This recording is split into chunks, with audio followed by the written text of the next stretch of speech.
Folks, I am so excited to have this guest on this show. Andrew Whitelaw, you are a man of many things. How do you actually describe your job to people? Good question, man. Content creator, producer, commentator. Yeah, I mean, you got to be able to do it all, right? Sports, like you do everything. You've been on Fox, you've worked with the UFC, you've worked Muay Thai, you've worked Kun Khmer, like you've done everything, man. It's awesome to see. Like, how did you get into the industry? How did you actually start? Yeah, man, I got a couple of gray hairs in there. I was in around, like, I was a massive football fan, hence the Japan '98 World Cup jersey. But I was around 2012. I got an opportunity to interview Alexander Gustafsson. I was at a startup radio show in Singapore, and the UFC was in town. So they're like, "Do you want to interview Alexander Gustafsson?" So like anybody, I did my research, and he was the same age as me. He was a lot bigger and more handsome than me, but like I felt the connection. And being an unprofessional, like 21-year-old dude or whatever, I was like, "Can we do a face-off?" And he was like, "Yeah, sure." And like, he showed me the respect to actually fully give me the gold, the fierce Viking face-off. And like fully the hairs on my like hand, my wrist stood up. And then I watched Jones Gus 1, which is my opinion, one of my favorite fights of all time, just absolute classic. And from then on, my mother was a drama teacher. I love spectacle. I like sport that means something. I've always said it's either like a red shorts versus blue shorts or red corner, blue corner, whatever. Why would anybody care? But if we tell a story and make you care, that's the gold, So that's what got me hooked on MMA. And from then, living out in Asia, it led to Muay Thai, it led to Lethwei, it led to Kun Khmer, Full Metal Dojo, Fight Circus, every facet of fight sports. You got fight sports, combat sports in the middle. But then you've got everything that comes out from it, whether it's food, travel, cinema, whatever. And that's what I love about sport, how it kind of brings all these different elements together. And you're absolutely correct. One of the notes that you hit there, like it's just also it's nice to speak to another like broadcast professional, because you're like, here's the answer to the question, here's the segue to the next thing. Like, oh, Andrew, amazing work there. But you were also mentioning that like most of what we do is actually storytelling. Like whether it's sport or like you can transition to other stuff, but arguably we actually don't talk about just scores and putting up numbers. It is storytelling, isn't it? Yeah, that's it. And like I said, if you don't have a reason to care, then why should you tune in? There's a reason that Conor McGregor has sold the most pay-per-views of all time several times over, because he captured the imagination. He had people's grandmothers talking about it. I was at UFC 229 where Khabib jumped the fence. I'd had a couple of proper 12s. I was off. I'd clocked off. I didn't have any post-fight interviews to do. I'd done what I needed to file or whatever. And I was like, let's get drunk. And I was drinking with some Paradigm Fighters or whatever, right in the top, Yeah. And I was having a good time. And I had the Fox Sports login for Facebook. And they had like, I don't know, 50,000 followers. And I was like, well, do we go live? I think we definitely go live. And I was like, we're live from Las Vegas. A brawl has broken out. Khabib has jumped the fence. But I was visibly drunk. So I looked back and it was like, oh no, what are you doing? But it had to be done. My point being, kind of long answer to your question, like the storytelling. So my mother, who has, MMA to her was just like the most foreign thing ever. When she knew that I was at that fight, she was like, Khabib versus Conor McGregor, this Irishman. And so for me, storytelling is everything. Once you transcend that octagon, that ring, that football pitch, and you reach people's grandmothers, then you have something, right? You have that lightning in the bottle. And I think that's what the UFC has managed to do in recent years. I mean, that's what boxing was able to do with the Muhammad Alis of this world, and what they need to continue to do. And that's what football kind of did. What's amazing is if you look at someone like Lionel Messi, he's not the most charismatic guy in the world, but he's like a freak of nature in what he does, with the ball. And there's a story in itself there, like the quiet kind of small dude from Argentina becoming this global megastar. I mean, everybody, whether it's Michael Jordan, whoever else, look at what The Last Dance did, like to mainstream storytelling, television, entertainment. Drive to Survive, I didn't watch, but I hear like it's just taken F1. So we need that storytelling, right? We need to like make that fire.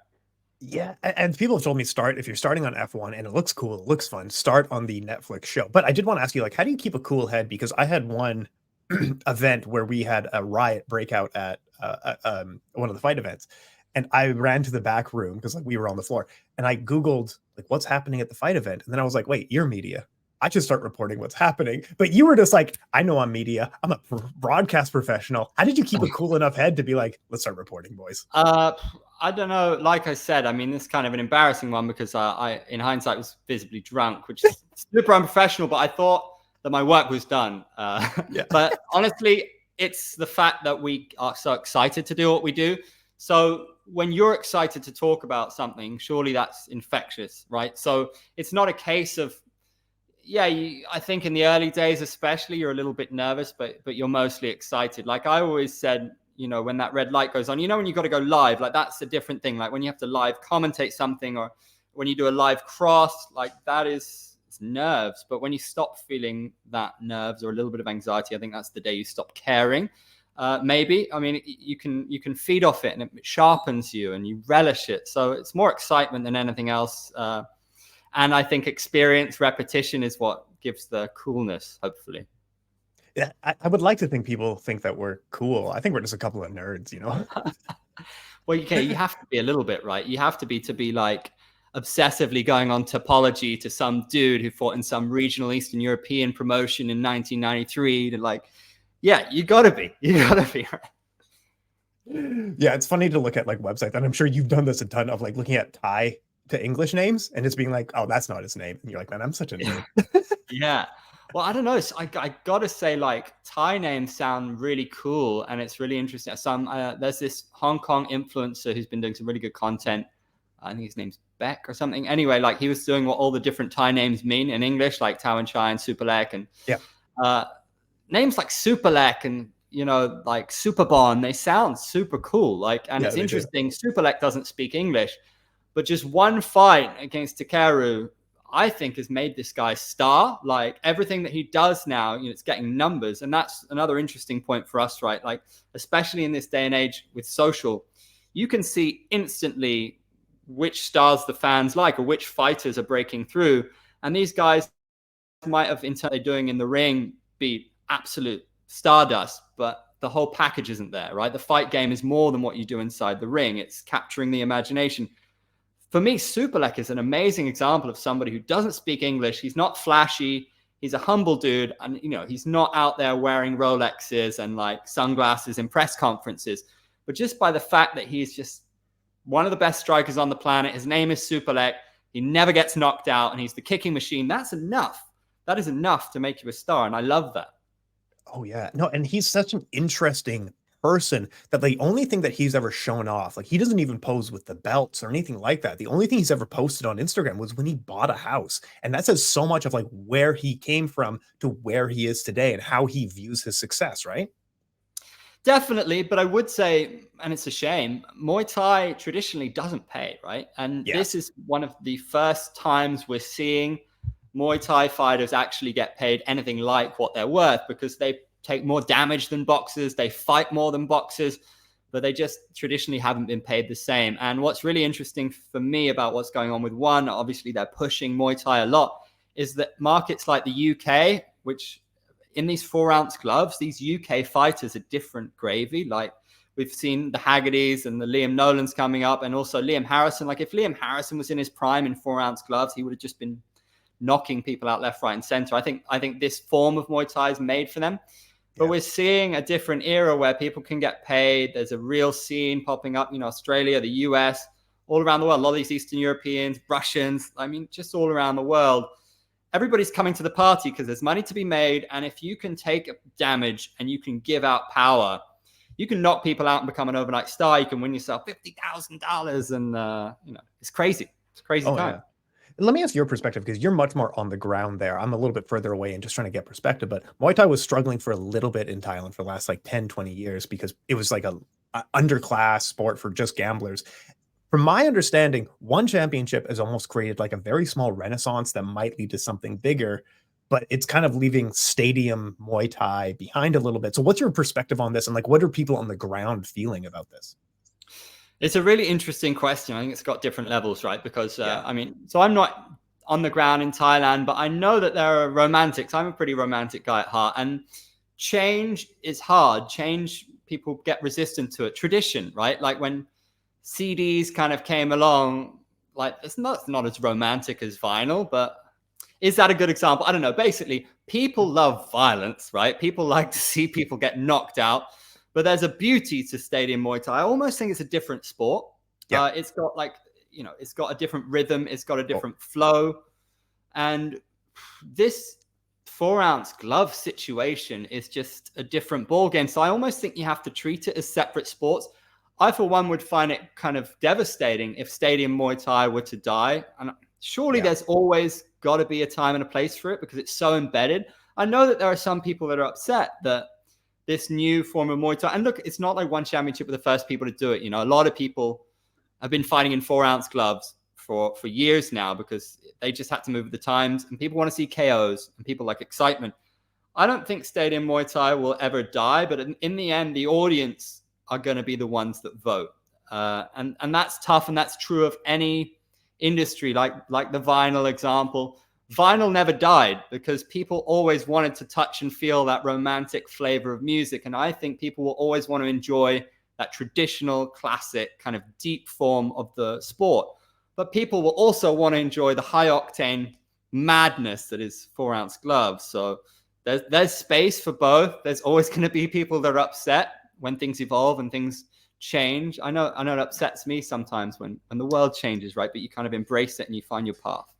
Oh yeah, absolutely. Yeah, and I know Lumpini and Rajadam, they're both like promote themselves as a very historic site in Thailand and that sort of stuff.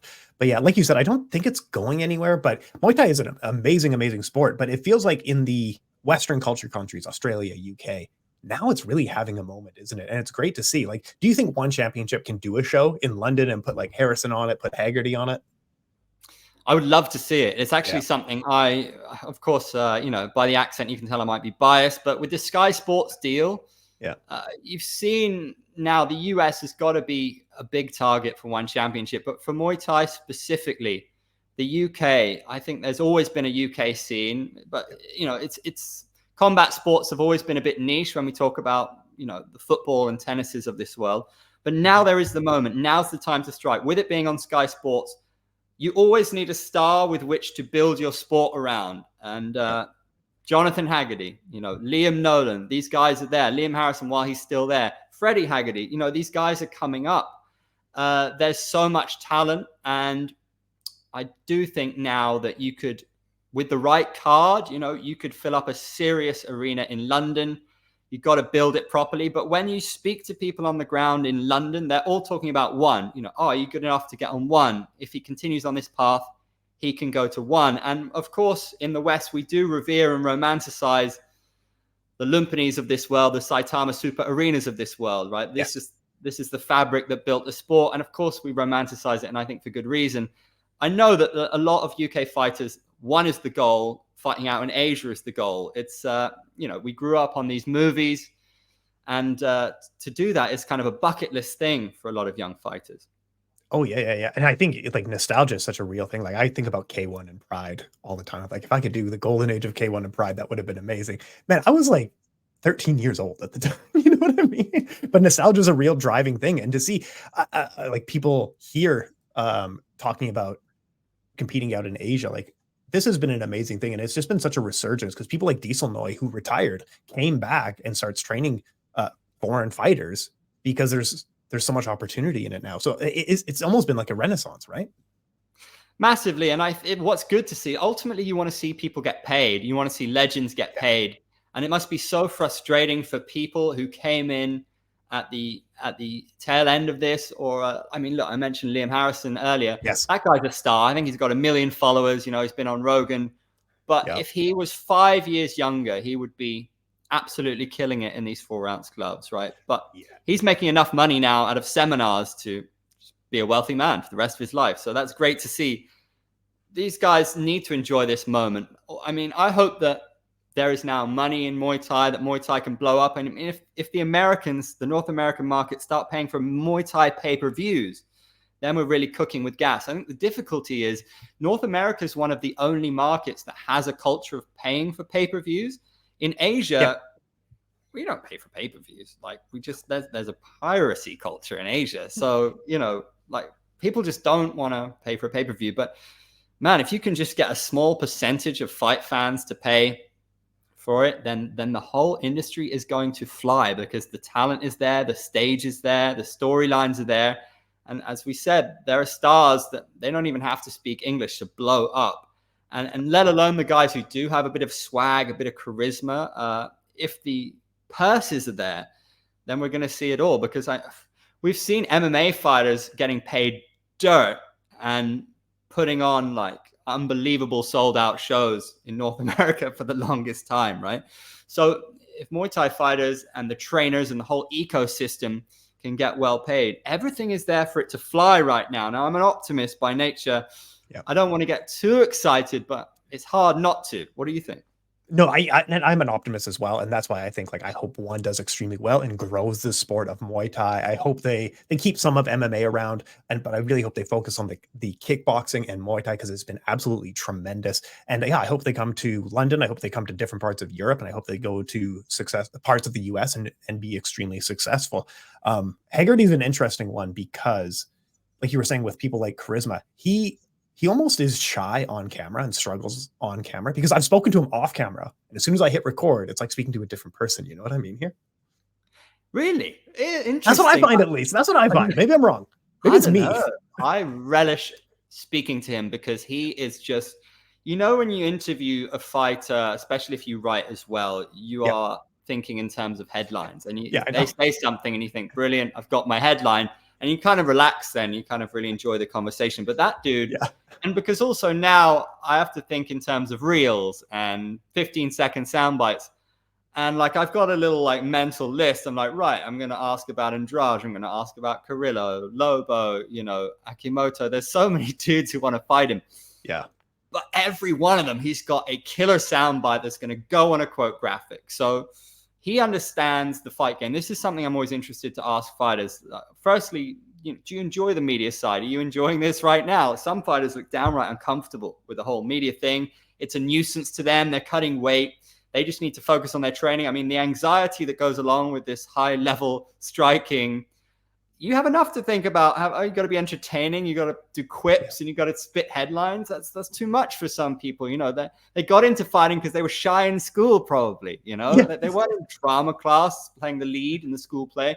So when you have it all, that really, really that draws my attention. Probably you too. So for me, Haggerty has it all. He's got the look. I mean, I asked Superlek who the best, most stylish fighter is, like best dressed, and Superlek said Haggerty. I was like, damn.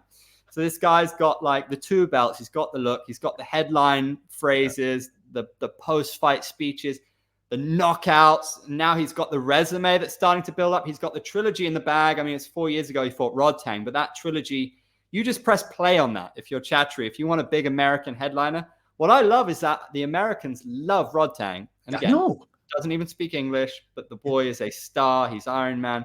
But yeah, Haggerty's fascinating for me. I would love to see them pump up a stacked UK card in London. Carrillo versus Haggerty. Put Harrison on it against Sexan. Liam Nolan can fight Regan Ursel. It makes it so.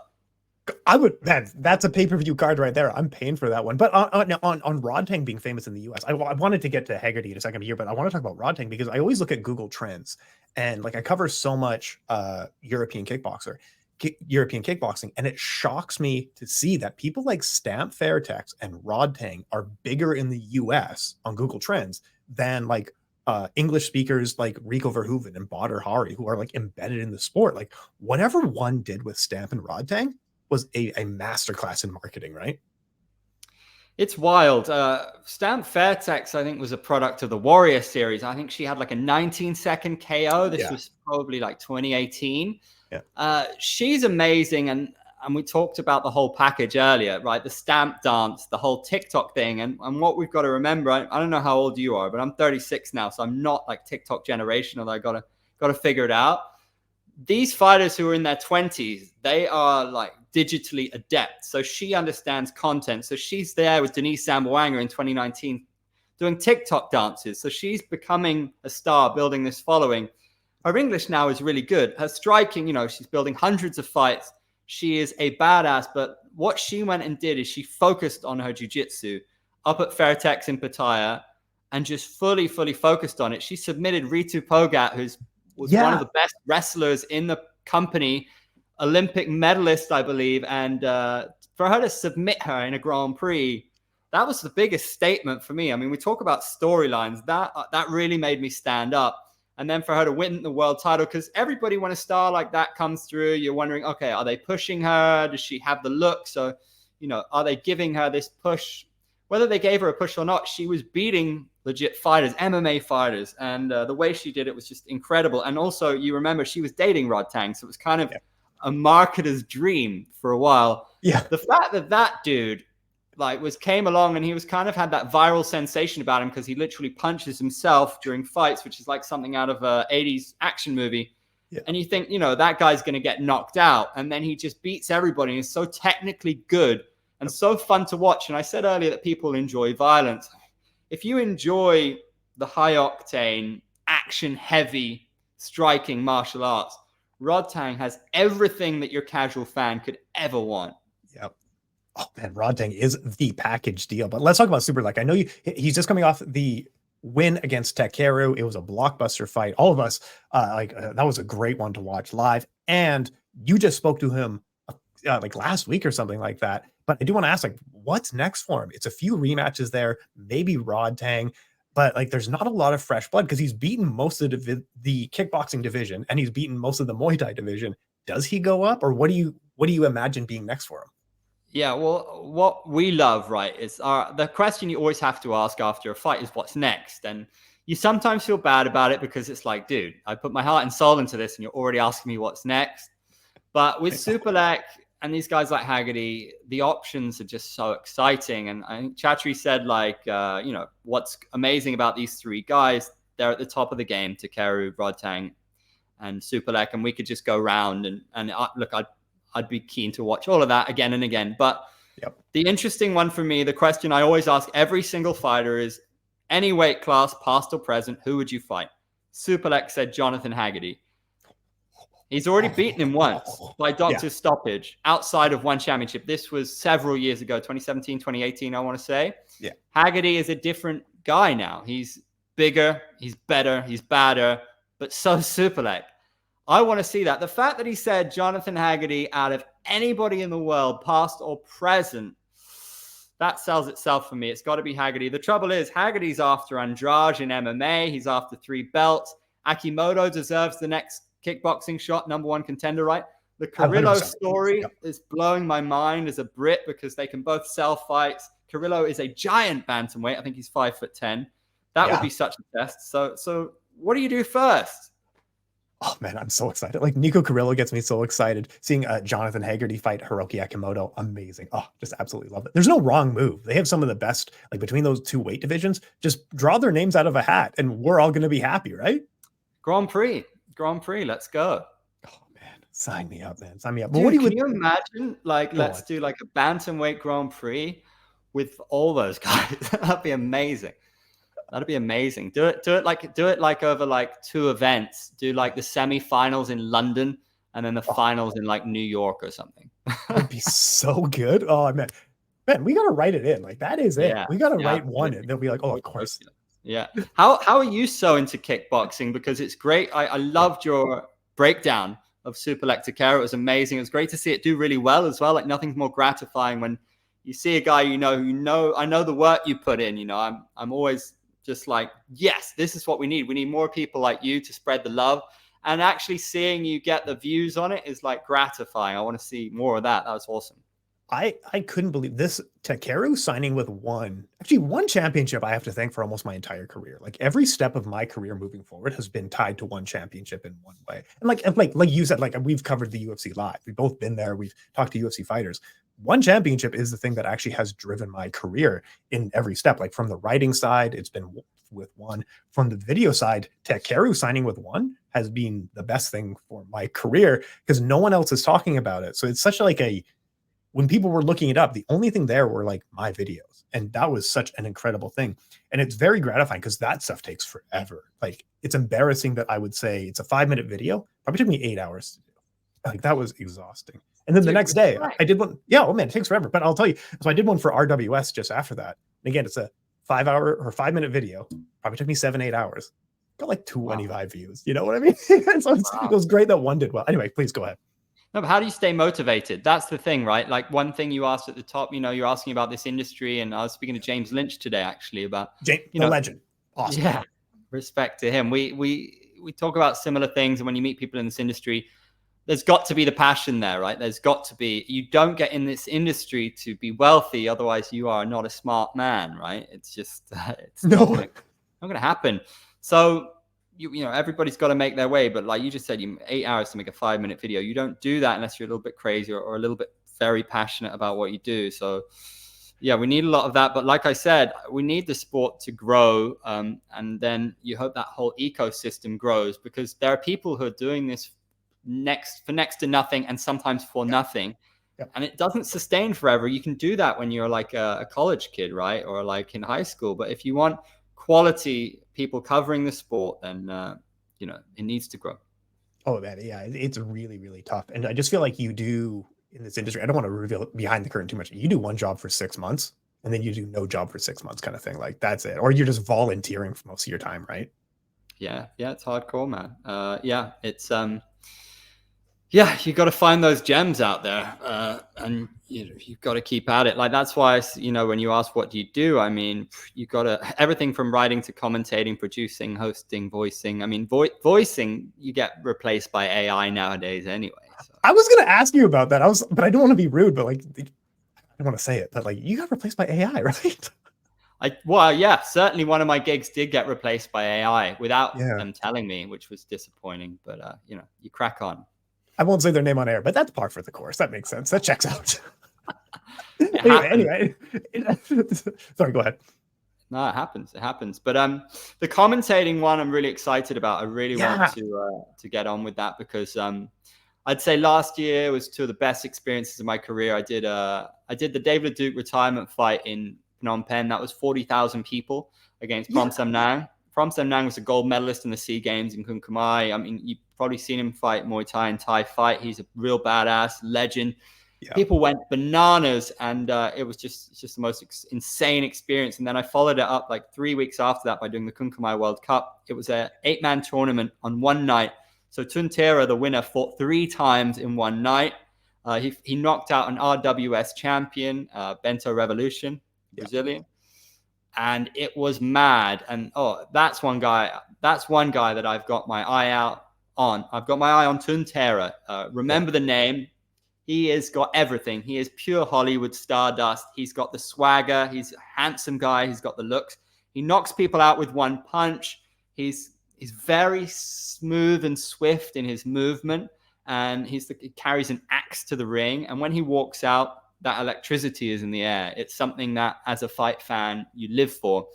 And I want to see him on the biggest of stages. I want to see Kun Khmer grow. And if it's going to grow, like all sports that are on their way up, you need a star to build them around. He is that star, Tun Tera.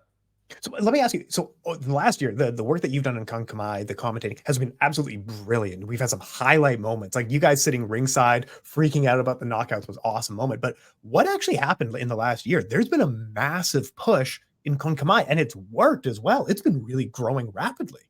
Yeah, it's very, very exciting. So during the pandemic, I think there was a guy called Cezanne, who's like the biggest exporter in the world of Muay Thai gear. Yeah. He started putting on huge fights because with the history of that country, they've been through so much hardship. Yeah. They basically began on the back foot. We talk about the growth of Muay Thai is now a global sensation. Every Muay Thai gym, you can be in Wisconsin in a small town, and there'll probably be a Muay Thai gym, right? Yes. Speaking to a guy called Brian Dobler, who he runs Phuket Muay Thai, and he was the first guy to bring Muay Thai to California. And he used to talk about ordering Muay Thai shorts in the 80s out of like a black belt magazine or something. And they're 3 sizes too big, but you'd be so excited about it. Yeah. So I digress a little bit, but I'm just trying to paint a picture of like the history that went into Muay Thai having to get around the world. It was tough, it was organic. You had guys, kind of geeks, if you want to say, pushing it, who just loved the sport, teaching it out of garages, right? And then you had movies like Kickboxer, which kind of brought it to the mainstream with Van Damme.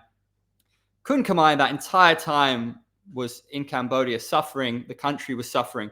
Now we have the TikTok generation, a very young generation who are switched on, digitally savvy, and very, very proud that the thing they're probably more proud of than anything else is Kun Khmer. I mean, imagine like this is what you have that really inspires an entire country. This is what the entire country gets around. You know, a lot of people don't have a lot, but these shows are free. So everybody goes there. It is the event of the week, of the month.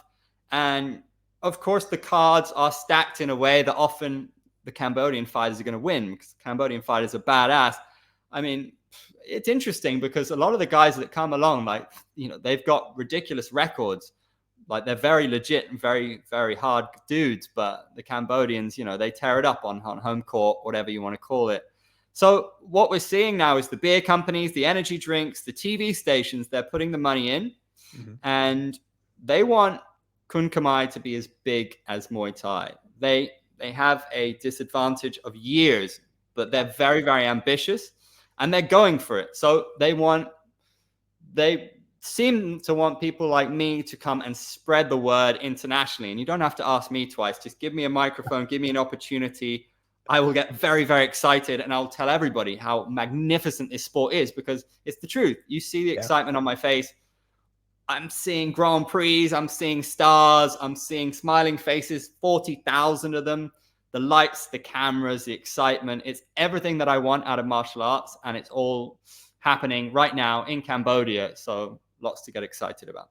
So I'm going to ask you a question, and it's impossible to answer because you will get in trouble one way or another. But what was first, Kun Khmer or Muay Thai? Well, I discovered Muay Thai like all of us. You know, first I could barely. I mean, historically, what was first? What came first, Muay Thai or Kun Khmer? Oh, good Lord, I've no idea, mate. I'm no historian. I will say this, and remember, I don't know if you know that I used to be a Lethwei commentator at World Lethwei Championship. So I will go to Myanmar and they will tell me that they basically invented, every Southeast Asian country believes that they invented a form of the sport first, whether you call it Muay Thai, whether you call it Kun Khmer, whether you call it Lethwei, the striking arts. Every Southeast Asian country, every Asian country has their own striking art, right? You know, whether it's Salat or Kung Fu or whatever it is, all beautiful in their own right. I've got no idea which of them came first, but I'm ready to be educated. I'm not going to sit here as a white English dude and tell you verbatim which one came first because I don't know, but I know that I love them. Yes. No, absolutely. Absolutely. Hey, that was a great answer. That was a really good answer. So, okay, when is the next show? How do we tune in? Like, if people want to get into it, what's the easiest way to step into this world? To be honest with you, when it comes to Kun Khmer in Cambodia, Facebook is God. Like, it's insane because I changed my phone when I moved back from Singapore and turned on 2FA, and I've been locked out of my Facebook ever since. And ever since I started commentating on Kun Khmer, I went from like, I don't know, 5,000 followers to 30,000 in 3 weeks, which is insane just because Cambodia, Facebook, and you know how the internet can be quite a negative place, but all the comments are like positive. They're all just like, thank you for sharing the love of Kun Khmer. Please come back soon. And it's just been overwhelmingly cool. But as it stands, you know, I'm waiting for the call from the promoters. I need to get back there. My sense is that the promoters perhaps don't necessarily all get along with each other. So I don't know what politics is going on there, but one of my huge goals for the year is to get back to Cambodia. And I feel it's really where I belong, behind the microphone, at those live shows, and just getting really, really excited about it. Oh yeah, you're incredibly skilled at it too. It's awesome to listen to you break it down. Commentating is really difficult, isn't it? Like, how did you kind of cool your head and be a professional, especially over like, some of these are 4 hours or so. Like, I get tired after like 1 hour of talking. 4 hours, man. How do you do that? Yeah, 5+ hours. It's well, number one, caffeine is very helpful. Definitely the classics, right? The more prepared you are, the less you're going to freak out. It's like when you study for a test. If you've studied, you get excited about it. But if you haven't studied, the anxiety comes. The trouble is with some of these guys, with a lot of these guys, they are not Googleable. No. You know, you will barely find, I mean, as a starting point, if you have their age and their record, I like to always try and find out something personal about them. I always like to speak to their trainer. You know, again, the classics, like, why are they doing this? Tell me something interesting about them. And the backstories, like people like Tuntera, he went over to Thailand, was a factory worker, like wanted to go back from Thailand to Cambodia to be a Kun Khmer star and take the sport to the next level. And just those little nuggets, if you can drop them in. There was a guy fighting recently who was he was actually a KSW champion. And I was like doing my research and I was like, what? He was a KSW champion? Like, that's mad. What is he doing fighting Kun Khmer? But like, obviously that gets you excited and then that builds your storyline. Anything that you find interesting, the audience is going to find interesting. And when I was at Fox and I was doing football, we would break it down. I had an opportunity to cut my teeth doing AFC Cup, which is, a stadium sometimes with 400 people playing, and you've got 11 dudes who they aren't on Google, and you just have to find it. It's, again, if you can talk and tell stories. I always got taught that what you should say should always add value to what's happening on the screen. Don't just talk to talk. Let the pictures do the talking and then add value to it. I think so many beginner commentators, they just talk and they want to get their facts out and they're looking at their sheet. But I'm thinking, there's a replay happening here. Or like, if we're scanning out to the crowd, you need to talk about the crowd. You can't just shoehorn your point in, and it starts to flow after a while. And I think if you're having fun with it, again, at the risk of sounding very cliched, but that will transmit, hopefully. Oh, and one interesting thing as well, like, it's amazing to hear you talk about this stuff, but a lot of these lessons and stuff that we've learned, MMA fight sports is such a small community that, like, I've known a lot of commentators who took like free classes, didn't charge it anything, with people like John Gooden, who just, like, if you reach out to him, he will respond, or someone like James Lynch. It's a really supportive community, isn't it? That's amazing. That's super cool to hear that he did that. He's an Arsenal fan as well. Top man. Yeah, he seems to be pretty giving. And I think like whenever anybody has reached out to me, I've always tried to do the same, because I think we know what it means when someone does it for us. And I know you've done it as well with people. You've even got videos on how to do stuff. I mean, that's so cool. I definitely think it comes back to you. And this industry is so small that I think if you are an asshole, that will also come back to you very, very quickly, right? If you're good to people in this industry, it can be a very giving industry. I mean, I don't think you've got any reason to not share what you know. No one's going to come and be you, right? And if you're that scared that someone's going to come and be a better you, then you shouldn't be in this industry. You should go hide in a hole somewhere. You shouldn't get out of bed in the morning. You have to back yourself. You have to believe in yourself. And, if you don't, then just pretend you do until you really do. I don't know.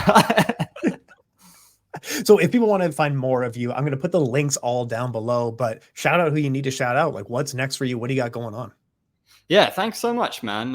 Chuck the links, follow on the IG. I managed to get like almost 10,000 YouTube subscribers, and mostly from interviewing Conor McGregor.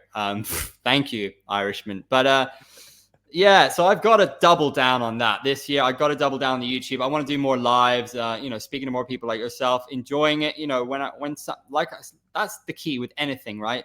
Like you making 5-minute videos in 8 hours, you have to enjoy it. It has to make you happy. I'm happiest when I'm creating. So this year, at the moment, you can find me covering one championship on the South China Morning Post. I'm really enjoying that because it's a golden era, I think, for the sport out in Asia, out in Lumpini. I'll be at the Haggerty fight. I hope that you'll see more Kun Khmer commentary. Lethwei right now, I'm going to be commentating MFC in Pakistan, Lahore. That's a new adventure for me. That's on the 3rd of March. I might be in Qatar at one championship. I'd like to try and do a UFC once a year. So next time UFC come to Singapore, I'd love to go back to Madison Square Garden. But, I'm going to try to always create interesting short content and exclusive interviews on the IG and the YouTube, because I think what is key is, and this is a bit of advice, is ultimately, having worked for people like Fox Sports, I was 3 years at FIFA. In the end, they might appreciate you, but you're not their friend, right? In the end, you have to have a platform that is yours, that no one can take away from you. That's key. Sometimes people struggle with self-promotion or marketing. It's something that took me so long to even start my own page. But I've been given so much love and encouragement from people that respond to the content. And like you say, how good did it feel when you saw 65, 70,000 people enjoying you enrich their viewing of that fight? And that is so cool. and it gives you encouragement to keep doing it. So when my favorite thing is interviewing fighters and telling their stories and getting people excited about their careers. So I want to continue to do that. I think we're living in a very short form era. So making lots of reels on the IG, but also doing the long form stuff as well, and being at shows, being at fights, lots of Kun Khmer, Lethwei, Muay Thai, MMA, maybe a little bit of boxing. Who knows? I guess that's where the money is now, the Middle East. And also, it would be remiss of me not to mention the main man, my creative partner, John Nutt. Me and him came up with a show called Eat, Play, Fight. When we were at Fox, we got it sponsored by Chang Beer. Our dreams came true. We went to cover the McGregor Cowboy fight. Our remit was to talk about Chang Beer. We wore Chang hoodies. We drank Chang. We talked about Chang. It was every boy's dream. And we were supposed to then do sake, sumo, and sushi in Japan. And then we were supposed to do Manchester United, Leicester. Dreams coming true all over the place. And then the pandemic happened. Oh, my God. And then it all went away. So I made 4 episodes of that, which I'm going to release, where I went to Bang Tao, I went to Muay Thai, I went to Somali, Southside MMA. These are all going to be released. But John Nutt is one of the most exciting people in the industry and someone you should know. He's the president of Fight Circus. He went viral for wearing a 3-piece suit and fighting bank and no money, and it was fantastic. Bill Burr shared it. Bert Kreischer talked about it on his podcast. And he will be fighting bank and no money again, March 21st in Phuket at Illusions. You should definitely go there. So I will always love working with John in Fight Circus. I used to commentate for Full Metal Dojo. I commentated Loma Lukbun Mi fighting against Amp, and Amp actually submitted her. That was a real crazy moment for me because that was one of the biggest Thai women MMA fights ever. But I'm always loving collaborating with John. Anything that guy does is always exciting. And you talk about passion for the sport, that guy has it in spades. So look at what Fight Circus are doing. I will never be far away from what them and Full Metal Dojo are doing. Go check them out, because if you want to talk about entertainment in the sport, they're the whole other side of the coin. It's amazing. Man, this is the thing when I talk about, like, I'm busy in the sport, you guys got to see Andrew Whitelaw. Because I don't know how you do it, man. Like, and for context, you and I have been talking about doing this interview for like 6 months. And we just never have time. Because you're a busy guy. You're full all the time, right? Well, yeah, and the 2 kids. But I'm really glad we got to do it, man. Respect. And it's so good to see someone like you doing what you do, nailing what you're doing, and doors keep continuing to open, right? I mean, with your video now, this is a magical time. Takeru, he's doing crazy numbers. Man, this is the thing. We know. Okay, so all the links for you will be down below. But yeah, anything else you want to shout out before we head out of here, sir? Man, I could continue on forever, but it's been super fun. We'll stop it there. Respect. Awesome. So, hey, appreciate your time, sir. Nice one. Top